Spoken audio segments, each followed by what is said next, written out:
You wrote an article that kind of summarizes the quarterback superlatives in this draft. And so, strongest arm, you've got Jalen Milroe. Best out of structure, Shedeur Sanders. Best mechanics, Shedeur Sanders.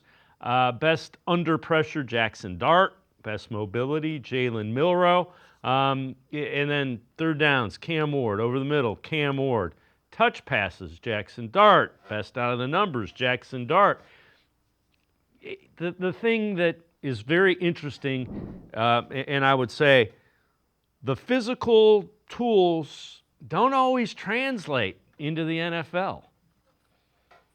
Right, and in those categories, you saw four players across 8 or 9 categories there, and it's a really good description of all four of those guys. I think you mentioned the tools with Jalen Milroe. He's certainly the toolsiest quarterback of anybody in this class, right? He's got a huge arm, he's got blazing speed, right, close to 4.3 speed, and you're talking about a guy who's the most dynamic athlete by far in this class, but footwork, accuracy, timing, the ability to handle pressure are all issues, right? When I look at somebody like Shedeur Sanders, the mechanics are clean. He's very accurate, but he doesn't have the greatest physical tools. Cam Ward, when you talk about throwing over the middle and being able to succeed on third and fourth down, things like that, he's fearless. That's the first word that comes to mind to me with Cam Ward is fearless. He's got a good arm. He is mobile. I wouldn't say he's Lamar Jackson or even Jalen Milroe type of mobile, but he's fearless and he's willing to make any throw. And then Jackson Dart, you have the big question with him. There's enough tools, but that offense at Ole Miss was very much designed to take vertical shots outside that aren't always as available on a consistent basis in the NFL like they are in college. So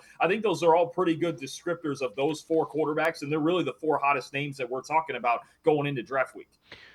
When you look at a college quarterback, what do you think is the thing that allows them to have success in the NFL? And I know if you had the simple elevator pitch answer, you'd probably be drafting for an NFL team.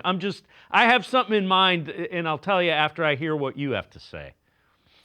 It's actually, I think the most important part is the hardest one to parse out unless you really get granular and watch game after game and snap after snap. And that's their ability to see the field and see it both pre-snap and post-snap, right? Read defenses like a professional defense, know what to do when the heat is on, when the blitzes are coming, right? Know what to do to live to play the next down, right? I think even Cam Ward in the past had issues with that before this year at Miami where it was late in the play. Hey, we don't need a turnover. We don't need the home run play. We just need you to live to play the next down. So there's so many little things that go into winning football games, but I think the ability to process from defenses, what's happening in front of them and how to react to it and how calmly they can react to it is something, it's the hardest part to quantify, right? I can get into all the numbers about downfield passing in these areas of the field and these concepts, but at the end of the day, the quarterback is trying to read a defense and react accordingly, whether that's audibles or anything like that pre-snap or reading coverages pre-snap or seeing rotations and seeing defenses and blitzes. It's the part that you really have to break down snap to snap. And these teams, that's why they get these guys on the whiteboard is to figure out how well they can process those types of things on the football field. Yeah, so you went a little bit further.